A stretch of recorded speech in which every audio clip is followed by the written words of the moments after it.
This is the fifth and the last form of organizing business. We have done about 4 forms. This is the fifth one, company. Company or a joint stock company, by whatever name we can call it. Company is an association of persons formed for carrying out the business activities and has a legal status independent of its members. It is an artificial person having separate legal entity, perpetual succession and common seal.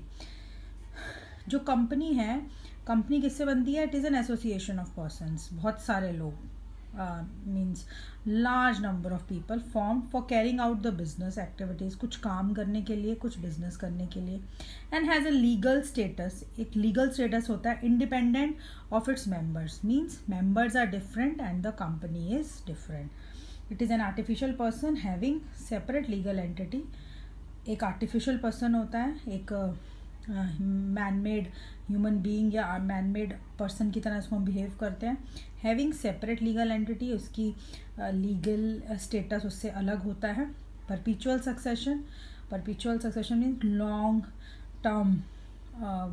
Long term existence, जो हम आगे भी पढ़ेंगे. And common seal, seal you people all know seal, तो हम किसी चीज़ पे seal लगाते हैं, स्टैम्प लगाते हैं, तो इसकी कॉमन सील भी होती है. तो जो कंपनी है, अगर हम इसमें कंपेयर करें रिसोर्सेज, देखो हमने सबसे पहले किया सोल प्रोप्राइटरशिप, अकेला था, उसके पास ज़्यादा रिसोर्सेज नहीं होते. Then we come to partnership, और पार्टनरशिप के बाद इट इज़ कंपनी. इसमें 3-4 बातें ध्यान रखने की हैं. सबसे पहले है कि जो कंपनी है, the share holders elect board of directors, क्योंकि आर्टिफिशियल पर्सन है, खुद कुछ काम नहीं करती, तो बिजनेस कैसे रन किया जाता है? Board of directors. जैसे मैनेजिंग कमेटी होती है, वैसे बोर्ड ऑफ डायरेक्टर्स होते हैं, वो इलेक्ट, शेयर होल्डर उनको इलेक्ट करते हैं और वो सारा काम करते हैं. Owners exercise indirect control over business, जो ओनर्स हैं उनका इनडायरेक्ट कंट्रोल होता है, no direct control, and owners are the share holders. Capital is divided parts called as shares which can be transferred freely from one shareholder to another. जितनी भी company की total capital होती है, it is divided into smaller denominations या parts which is called the shares, and these can be transferred freely from one shareholder to another. हम एक person अपने shares दूसरे को दे सकता है. इसी डेफिनेशन से we come to the features. पहला देखिए, सेपरेट लीगल एंटिटी. सेपरेट मतलब अलग, लीगल एंटिटी मतलब लीगल एग्जिस्टेंस.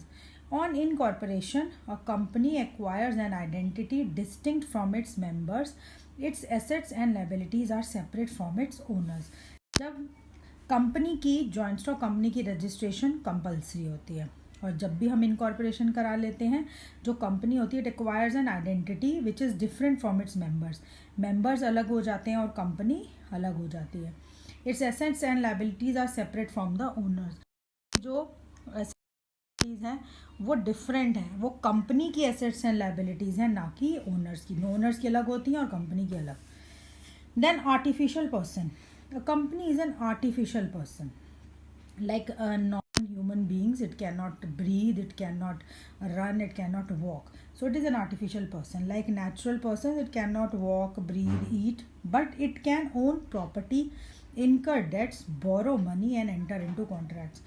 But जैसे हम human beings जो हैं, हम प्रॉपर्टी खरीद सकते हैं अपने नाम में, तो कंपनी अपने नाम से प्रॉपर्टी खरीद सकती है. इनकर डेट्स, उधार ले सकती है. बोरो मनी बोरो कर सकती है. And enter into contracts, contracts में एंटर कर सकती है. Formation. The formation of a company is a very time consuming, expensive and complicated process. बहुत लंबा प्रोसीजर होता है, बहुत लीगल फॉर्मेलिटीज़ होती हैं, तब जाके हमारी कंपनीज एक्ट के अंडर फॉर्म होती है. And it is compulsory under the companies act 2013.